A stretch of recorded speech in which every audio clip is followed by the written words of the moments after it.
All right. All right. So my understanding was that we were going to do kind of a new feature set where we kind of talk about all of the new features.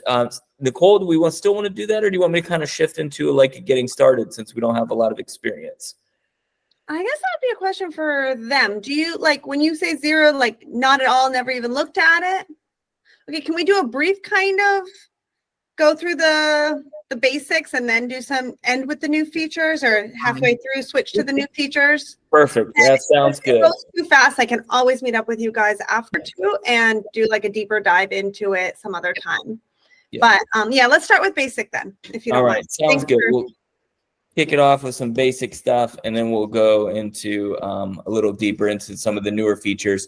And I can kind of also weave them in as we go along, so it's not like, you know, anything crazy. So real quick, for those of you that don't know me, which is all of you, my name is John Smith, for real. I get that a lot, especially when I try to order pizza. But my name is really John Smith.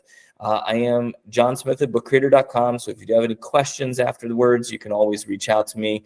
Will has been Nicole's main contact so far. But again, I'm always here. So if there's any questions, thoughts, aha moments, whatever that you want to kind of run past me, you know, I'm more than happy to do that.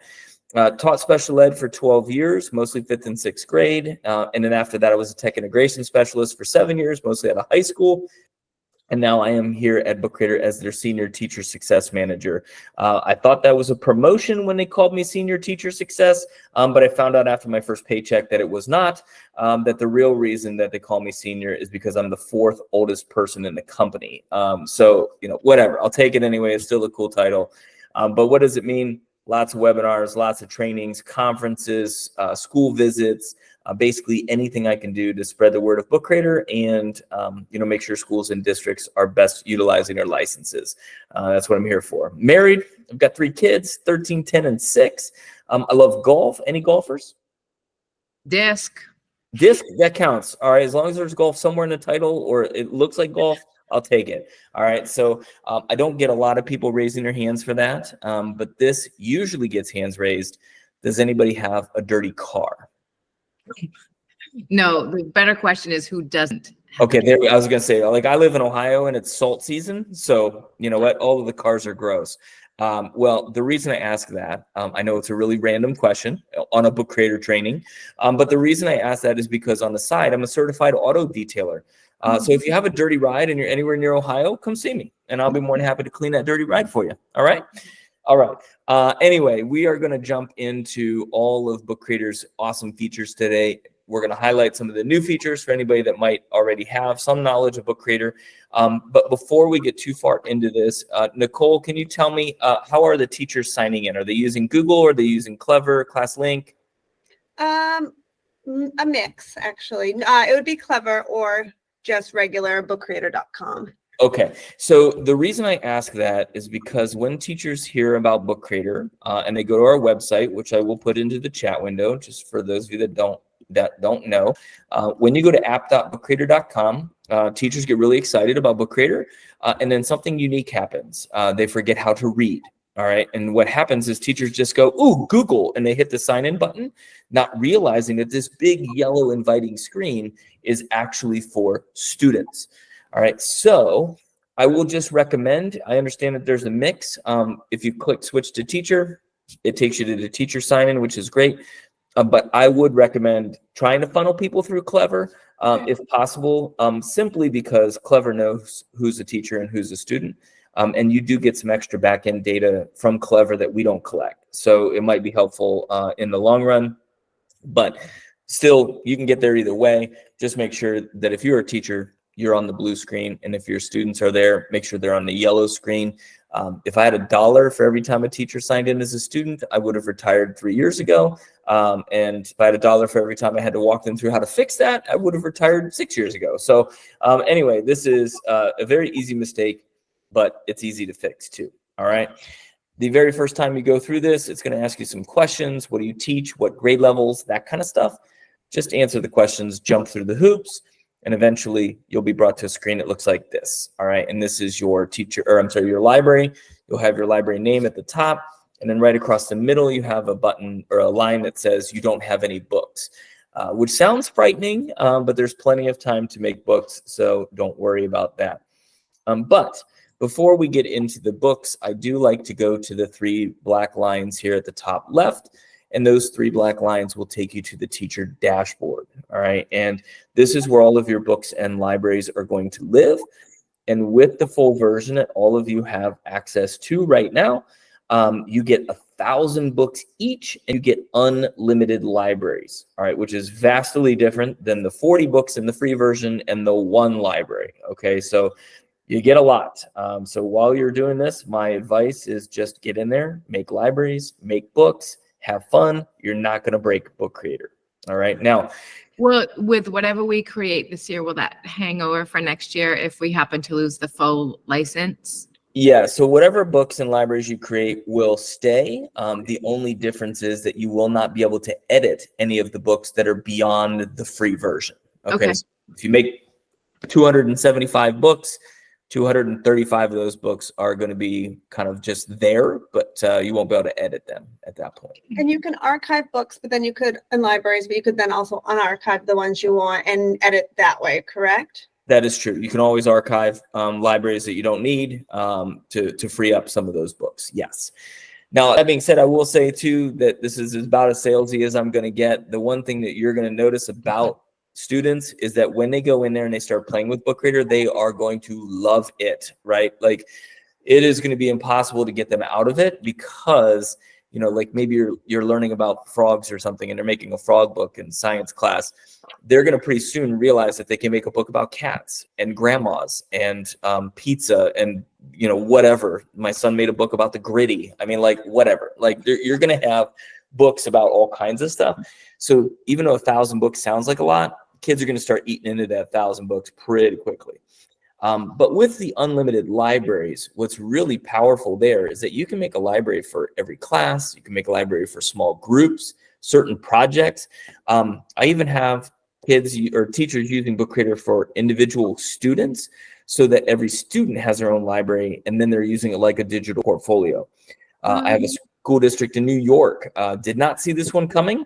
But they are using Book Creator for elementary report cards, all right, which is unbelievable. We just did a webinar with them a couple weeks ago.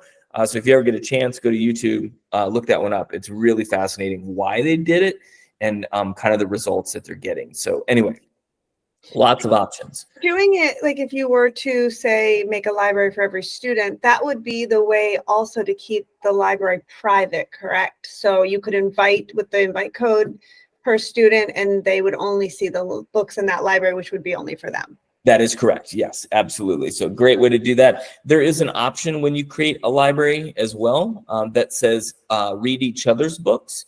And if you turn this off, then the students cannot see any other student books. They only see the teacher book and their own books. So there are some options, but yeah, having a library for every student would be super beneficial. The other thing that's really nice about that too, again, you have a library full of frog books, and then all of a sudden little Johnny wants to make a bunch of other books and it starts clogging up your library. If little Johnny had a place to go and put those books about grandmas and cats, then fine, right? Like that's okay too. All right.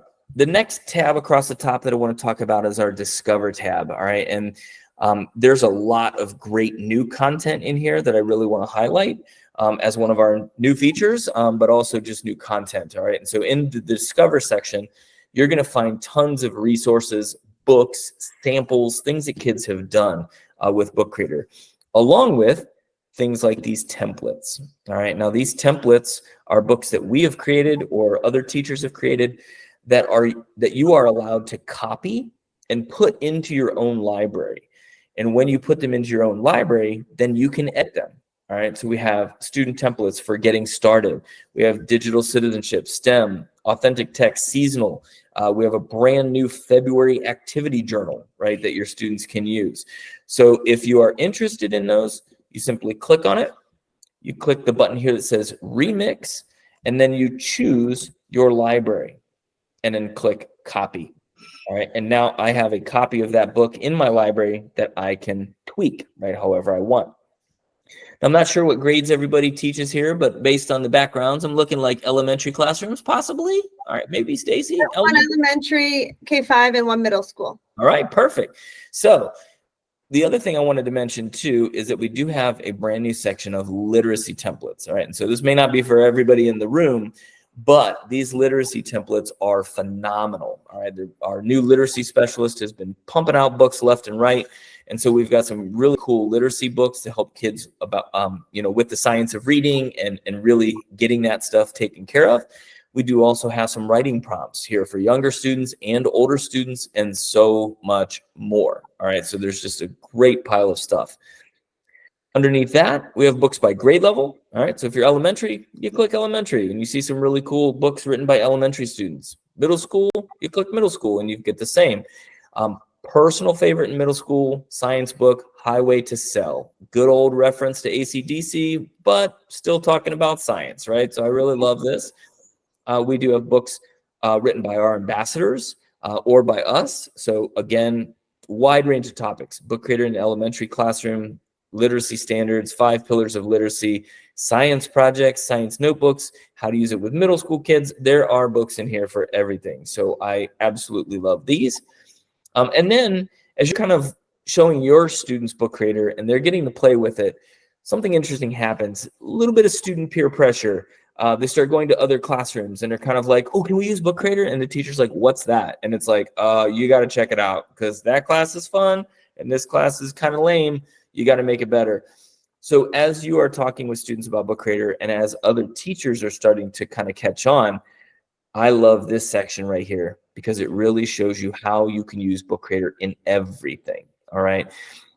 A lot of times you hear the words Book Creator. That's when the English language arts teachers get excited and everybody else is kind of like, we don't make books, right? Everybody can make books. All right. And here are example libraries filled with it. We've got PE teachers using Book Creator for students to make, phys ed journals and food intake logs. We've got music teachers using it to document practice sessions and performance reviews. We have all kinds of different ways that you can use Book Creator. All right. Now, the last thing I want to talk about just briefly, obviously you can go to Nicole if you need anything else, like a deeper training with Book Creator, but we also have a certification program that is built right in. All right. So when you click on certification and you scroll past my really awful post-COVID haircut, over here on the left-hand side, you're going to see 18 videos that will walk you through everything that Book Creator has to offer.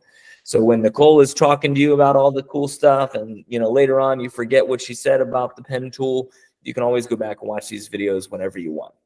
Pass the quiz, and then you become a Book Creator certified author. You get a cool badge, you get a certificate of completion, you get that deep understanding of Book Creator.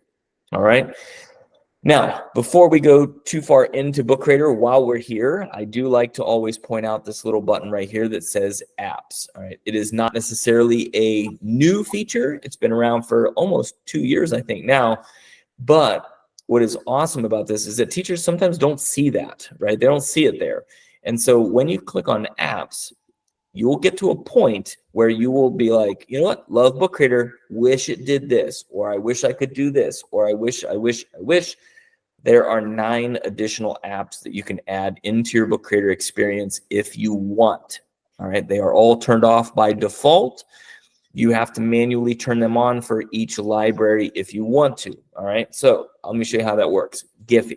All right. For example, love some Giphy. All right. And so with Giphy, before I turn it on, I always recommend looking at privacy. Nobody wants to do it because it's like 40 pages, but I gotcha. Because we have a nice little cheat sheet here that tells you everything you need to know. Nobody under 13. Pretty much cuts out anybody younger than like 8th grade. All right. So if you have kids younger than 8th grade, you cannot use it with them, but you can use it yourself. So what you're going to do is click Enable the app.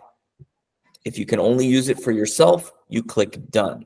If you can use it for certain libraries, you check the libraries that you want to turn it on for, or you turn it on for everybody and you click Done.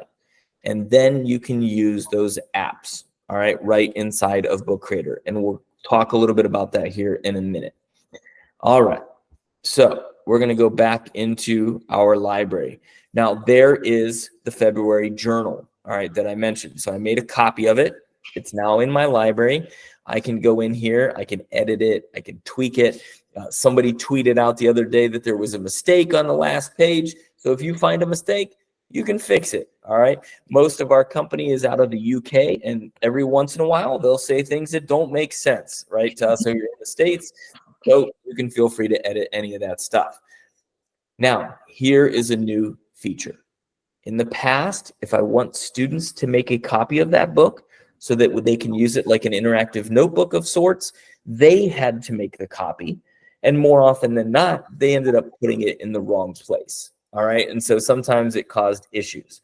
All of that has changed. All right. So one of our newest features, and quite possibly one of the most powerful features that we've had in a while, as simple as it is this. You make the template as a teacher. Underneath the book, you click the share button and you click assign book.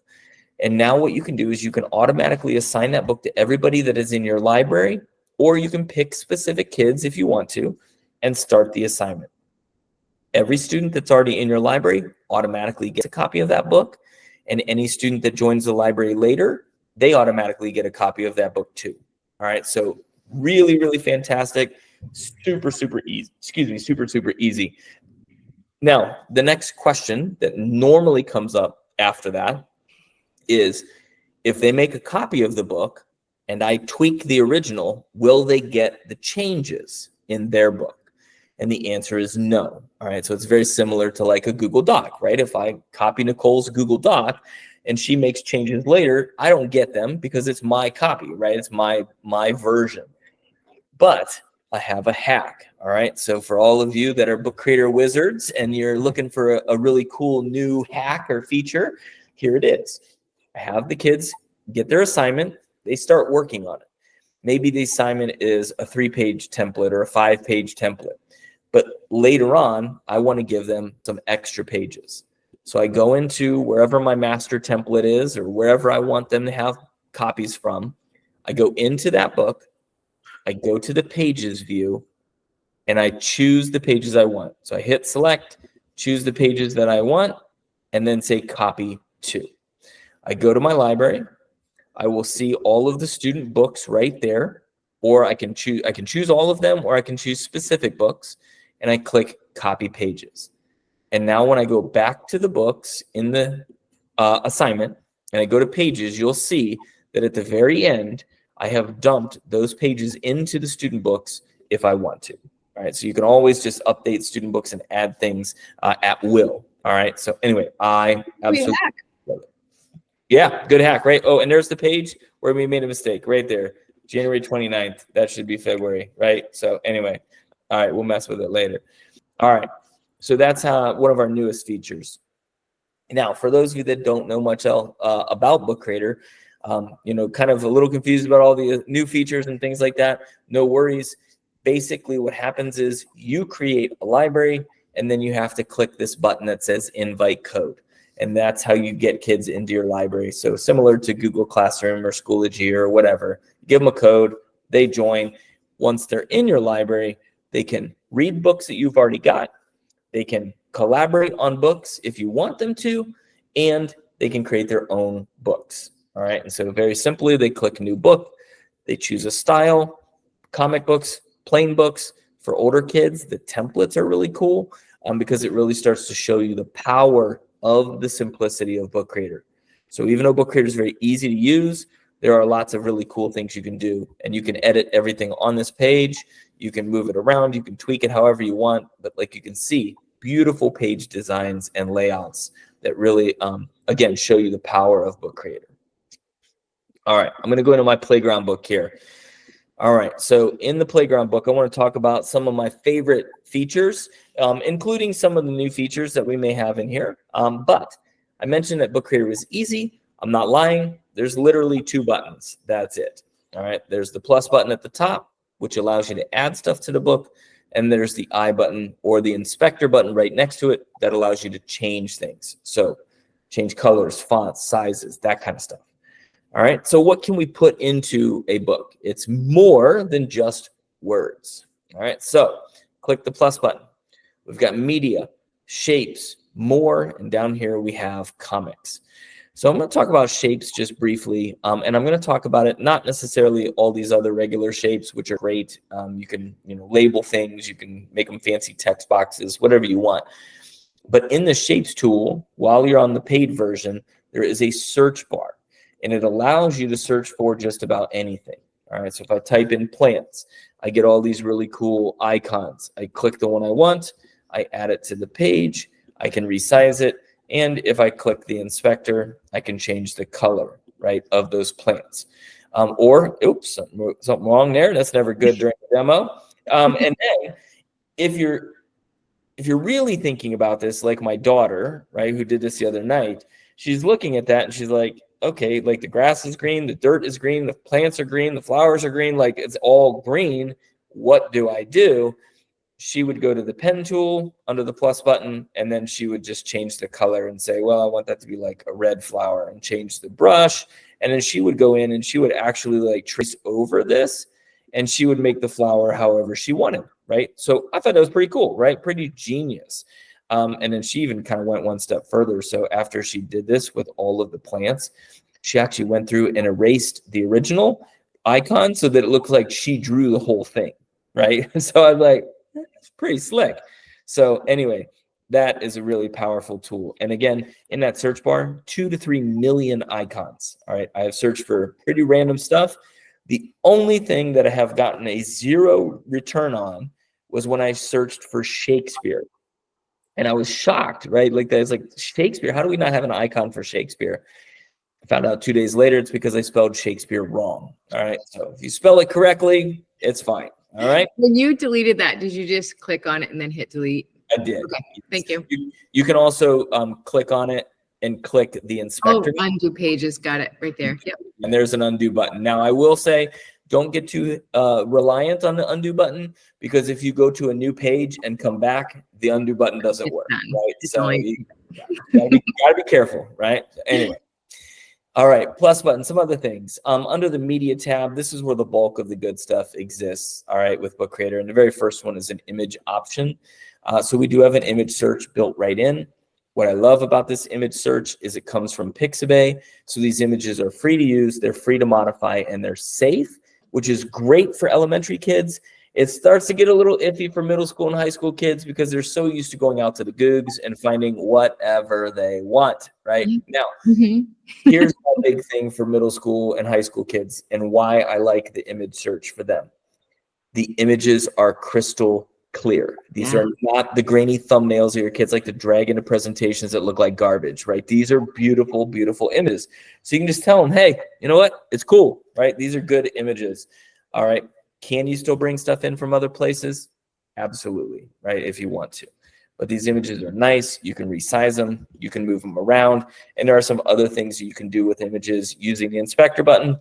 I'll leave that up to Nicole to kind of take a deeper dive with you all when you're ready. All right, plus button, media. The next one down is the camera. All right, now I love the camera. I don't think we use it enough as teachers. You can take a still picture or you can record video, which I'm going to do right here. Gives you a countdown. Hey, Mr. Smith, today in class, you were talking about angles, and I could care less until I got home and realized there's a 90-degree angle right there between the ceiling and the wall. All right. And so what I love about video is it allows you to take whatever it is you learned in school and find it in the real world. And you can document that, like angles, interviews with people, science experiments, you name it, right? You can do a lot with a simple video. And depending on the time of day and how much your internet wants to fight with you on a Wednesday, it may take a second or two for it to get there. The video is there. You can resize it. You can move it around. And you can even add captions. All right. And so I'll leave that as a teaser so that you can go to Nicole and she can show you how to put captions in there. All right. Plus button, media, the pen tool. So I already talked about the pen tool a little bit, but I want to talk about it a little bit deeper because your kids are going to love it. All right. First off, when they click the color wheel, all I have to say is magic ink, glitter, glitter, glitter, glitter, and rainbow glitter. That's where your kids are going to go. But under the pen tool, we've got some pretty normal pens that you can draw with. You can circle things, underline, highlight, put a mustache on a famous painting, whatever you want to do. But my favorite pen of all, and Patricia, what grades did you say you teach? You said I middle school. teach eight alternative learning. Okay, so they're way beyond what I'm about to tell you. All right, so here it is. Most kids above about 5th grade, when you ask them to draw, want to get in a fight with you. All right, because they're like, I'm not creative, I'm not an artist, I hate the trackpad, get out of my face. And if that is the central part of your lesson, you have train wrecked your lesson before it is even started, right? So my favorite pen of all is this one right here, which is the Auto Pen. And the reason I love the Auto Pen is because it gets rid of all of that excuse that your kids come up with. How?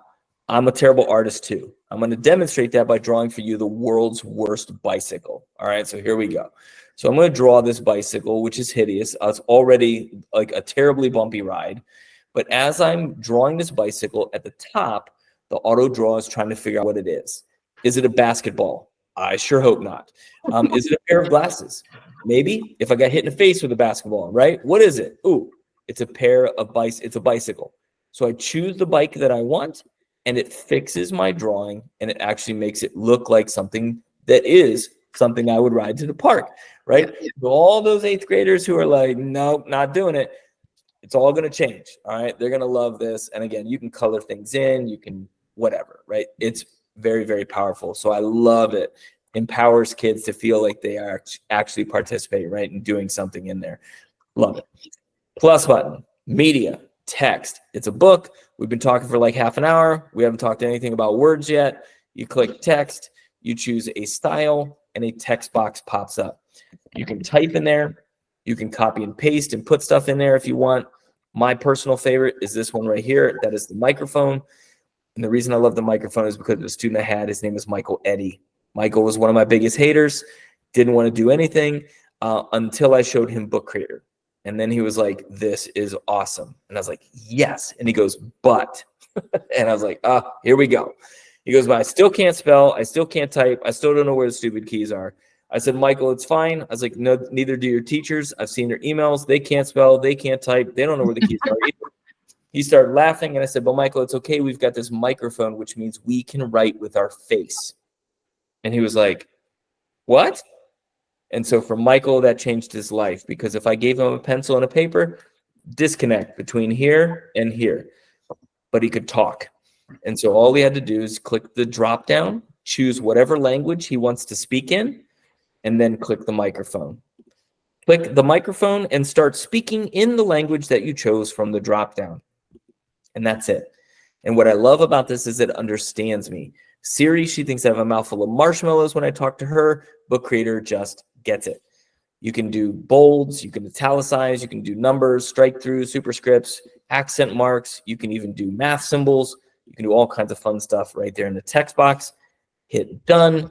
There's your text. Move it around, rotate it. And if you click the inspector, you can drag the slider and you can change the size. You can change fonts, colors, backgrounds, all that fun stuff that you need to do right there.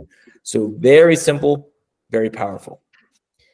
Plus button, media, record allows you to record your voice. You can put your voice right into a page. You can record sound effects. You can put music in there. We've got comics down here at the bottom, which is really powerful. So kids can, do step-by-step directions and sequencing. They can add photos in there, all kinds of great stuff.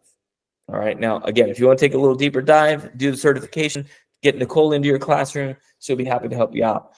But I want to show you a couple other things real quick here before I take any questions. All right. I mentioned earlier the More button. If you decide to add apps into your Book Creator experience, that's where they are. All right, so you click More. Any of the apps that I turned on are right here. A couple that I really like. 3D models. All right, we're learning about hearts and our bodies and all that cool stuff. I can bring in a 3D model of a heart right here inside of the book. You can resize it. You can move around, zoom in, zoom out. Click Add. It's awesome. Great from an instructional standpoint.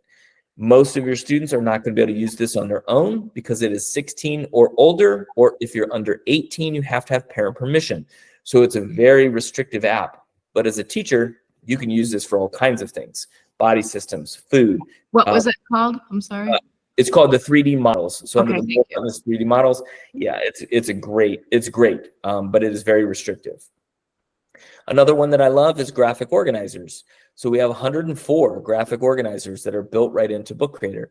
And the reason I love these, my daughter's home. The reason I love these is because when you click add to book, it adds the graphic organizer right there. And it helps you understand that Book Creator can be more than just the end of month project. You can use Book Creator for everything up to the project, right? Document the whole process. And a lot of times that's more important than the actual final product is anyway, right? So I love this. And as a former special ed teacher, what I love even more is, sure, I can type inside here if I want, but it's Book Creator. So I don't have to just rely on text. I can click the plus button, and I can add an audio button in here if a kid wants to just speak the main idea, or I can add photos and videos, right? There's so many things you can do with these graphic organizers. All right. Now, the last button I want to share with you before I take any questions is what I believe to be the most powerful button of all. And that is this. The book is done, or at least my kids say it was done. All right. And then I go through and I look at it and I realize that the book is kind of garbage, right? It's not real good. And so I ask the kids, hey, did you edit it? And they're like, yes. And I'm like, do you want to change anything? And they're like, no. And I'm like, are you sure? And they're like, yup, I'm done. And I say, okay, cool. I'm going to take your book. I'm going to click the share button and I'm going to publish your garbage online so the whole world can see it. Hands go up. And they're like, I'm not done. Why? Because somebody other than me, their old fuddy-duddy teacher, gets to see their work. And so when that happened, everything changes. Quality of work goes up, student engagement goes up, they show up to school, they stop hating me because this is powerful. So now it's all good. Everything's fantastic. I give it a title, an author, a description. I make it private, meaning only people with the link can see it. Public, it's possibly searchable on the web. Allow remixing or not. And then I publish the book. It is now online and visible to anybody that gets the link or the QR code. Moms, dads, aunts, uncles, grandparents, Facebook, Twitter, school website, whatever fits within your district privacy policies. And now when people start reading the books, you get analytics. And I can see how many times the book has been read. I can see what countries the book has been read in.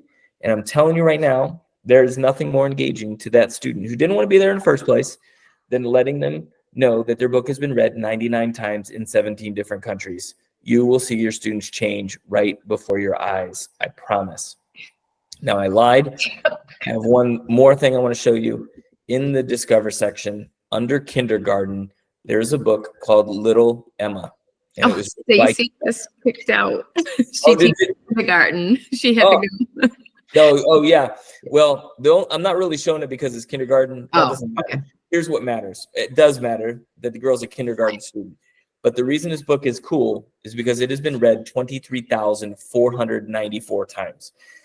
If you think that this little kindergarten student is not excited about reading and writing and making sequels and other books and whatnot, you're wrong, right? Because she is, and she's got 23,000 plus reasons to make something else.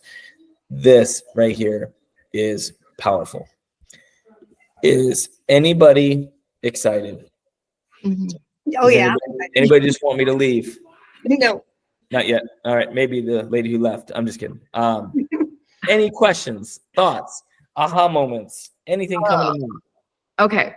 So if you're doing a graphic novel and the kids are doing graphic novels and they have the word, the talk bubbles, they can talk to text in those talk bubbles too, right?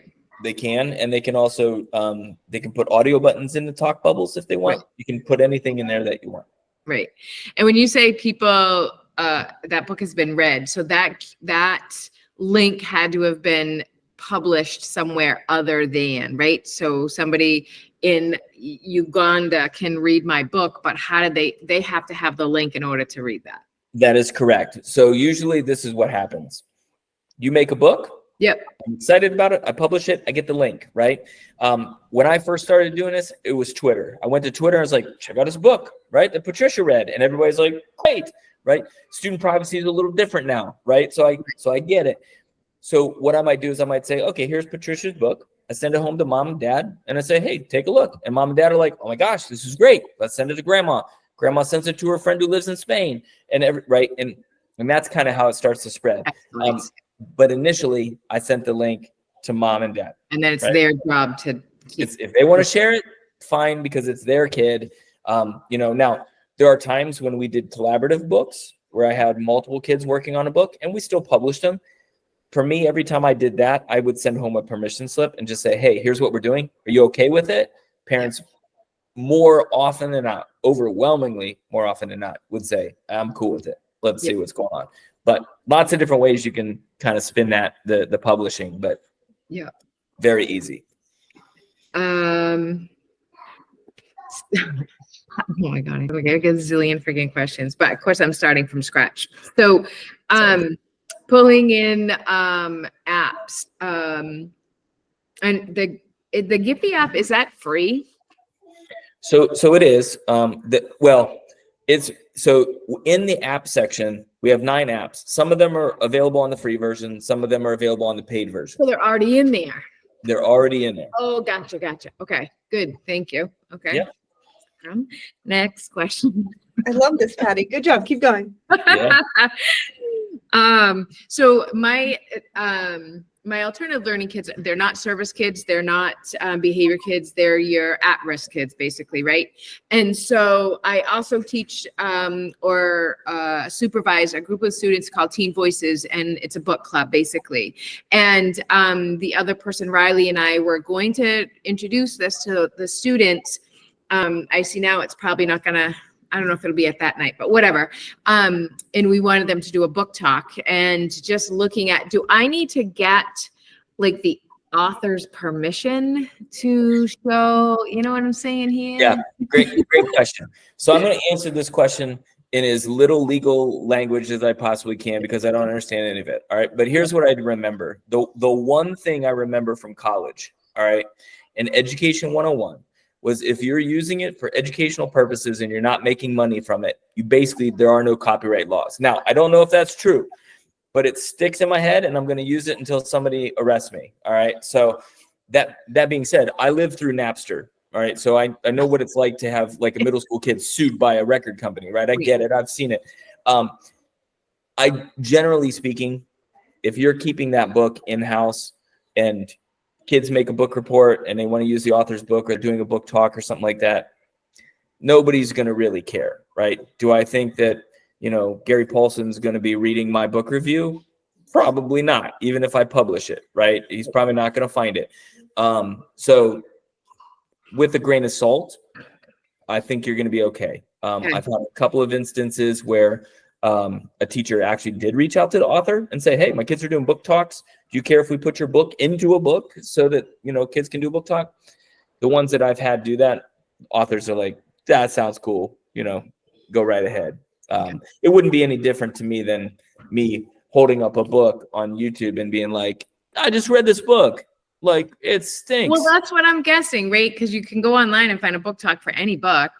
And it's like, today. Yeah. Anyway, just trying to cover my, Okay. Right now, that's where I'm at. As you know, first time through, there's a lot there. And I think if I go through and watch it, how long are all those short little clip videos? About 45 minutes. If you go through the whole thing, including the quiz, it's like 90 minutes max. An hour and a half. Okay. Yeah, that sounds good. Yeah. Here's the truth, though. Once you get it figured out and you go into the classroom and say, hey, kids, we're going to go to Book Creator, the hardest part is honestly logging in. Once they log in, 7 minutes flat, and they will have it down pat. And they will be doing things in Book Creator you didn't even know existed, right? You'll be like, whoa, how did you do that, right? Like, I do a webinar called The Book Creator You Never Knew, and it's all like the hidden tips and tricks and little secrets within Book Creator. And most of the stuff that I talk about, I learned from watching a second grader play with Book Creator. Yeah, so, that's cool. That's truly it. Yeah, there's no fear. No. And you're not gonna break Book Creator, so it doesn't matter. Most Most often, teachers will say to me, they'll say, how do you train teachers? And I show them, and they're like, now how do you train kids? And I say, I don't. I give them 20 minutes to push buttons. Yeah. And they'll figure it out. Okay. So So on Friday afternoons, my kids have an hour and a half, and it's usually, we've been doing the Spike Legos every Friday afternoon. So they're ready to move on to something different. And so they could log into Clever, and it's sitting there. Book Creator is. I have to add the app on the bottom in your class, and I can show you how to do that, Patty. Okay. And then I'm happy to come one of those Friday afternoons too and be there to support and play around with you guys in Book Creator. How about this Friday afternoon? Yeah. Sounds like a calendar invite to me. Anytime after 1, I'm good. Okay, after 1 is great, perfect. Okay, I think right now I just need to sit down and play with it and get in there to the nuts and bolts. And yeah, that's where I'm at. It'll be Actually, good. quick question for you, John. Yeah. I had an elementary teacher ask, I see that you can use a QR code when you're done and you publish the book to share it out. And it's a invite code to invite kids into libraries. Is there such thing as a QR code to invite kids to libraries for So the guys? yeah, so I'm gonna say yes, but I'm gonna put a big old asterisk next to this one. Okay, so there's a couple of different options, and I want to make sure I explain these well enough because there's reasons why I do and do not like the options. Okay, so for me personally, the best option is the invite code. All right, I write it on the board, I put it in an email, whatever. The kids put in the code, they're good. If you have younger kids who maybe, put the code in wrong or, whatever, there is an option right here for the copy the invite link. And so if I put that into like Google Classroom, the kids click on it, they still have to sign in, and then it puts them right into the library. All right, very easy. They don't have to use the login, the invite code link or invite code at all, right? They just click the link and they're in.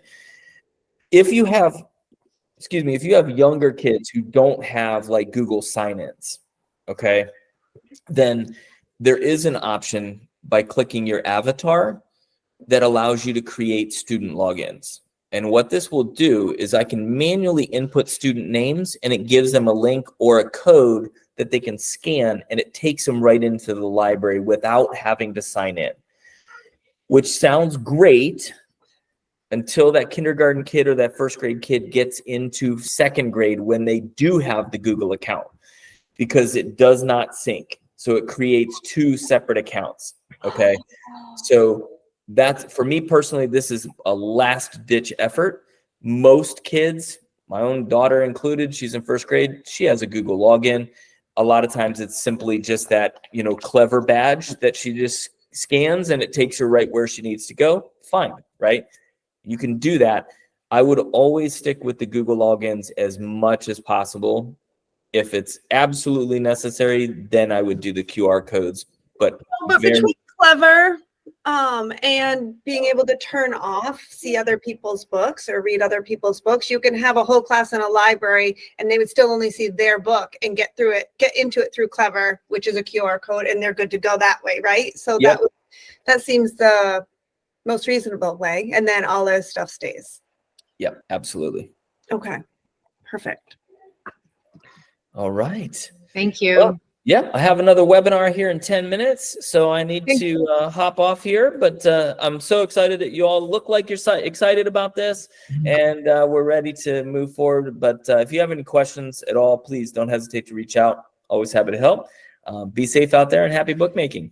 Thanks. John, thank you so much. Really appreciate it. You're welcome. Have a great day. Bye. All right. See you. Bye.